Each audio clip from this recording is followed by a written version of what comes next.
Hello दोस्तों, मैं संदीप कुमार सिंह और आप देख रहे हैं सनातन भारत। हम अभी बात करेंगे प्रशांत किशोर जी के बारे में, जो कि बिहार के राजनीति में अपनी नई पार्टी के द्वारा जिसका नाम है जन सुराज, उसके द्वारा एक अलग राजनीति करना चाह रहे हैं।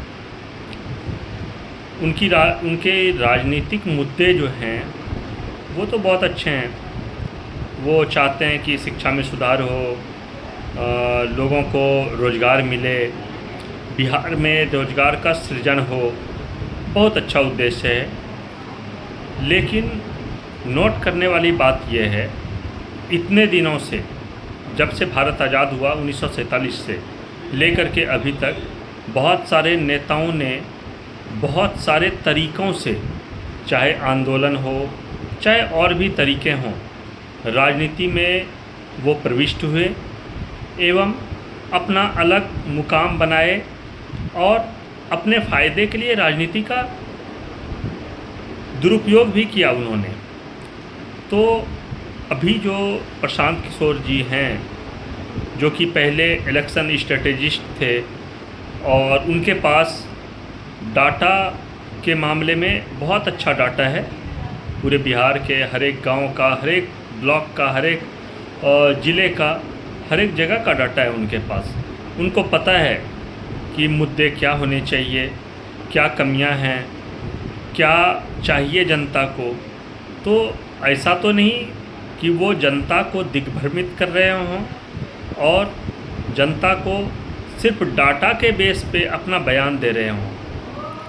ठीक है, वो पूरे बिहार का भ्रमण कर रहे हैं, हर एक जगह पे जा रहे हैं, लोगों से बात कर रहे हैं, अपनी बातों को लोगों के पास तक पहुंचा रहे हैं। ये एक स्ट्रेटजी है चुनाव जीतने के लिए, हम ये भी मान करके चल सकते हैं। अब जैसे उन्होंने शिक्षा का अपना उठाया कि शिक्षा में सुधार करना है हमें, तो मुझे ये पूछना है कि शिक्षा में सुधार आप कैसे कीजिएगा।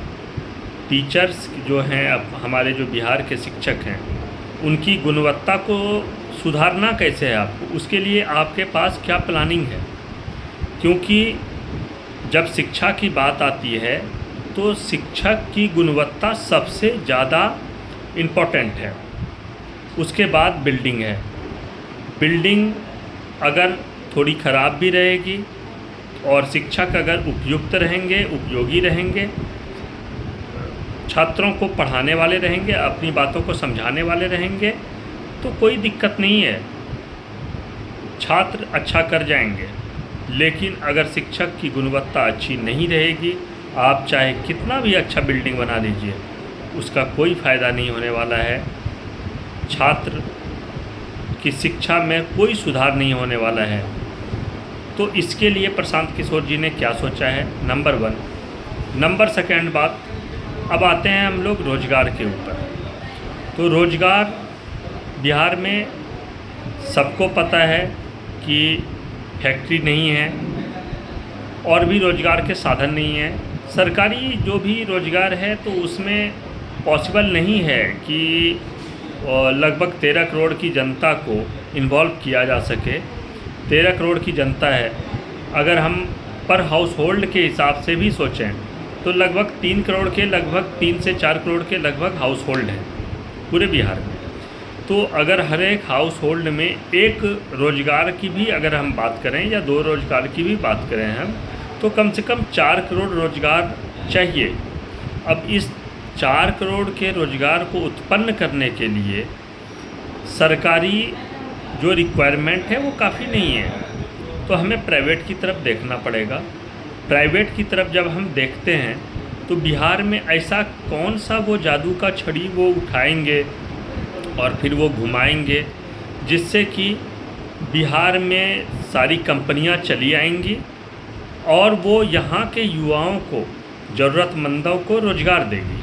ऐसा कौन सा वो स्ट्रेटजी बनाएंगे जिससे कि इन युवाओं को रोज़गार का अवसर मिलेगा।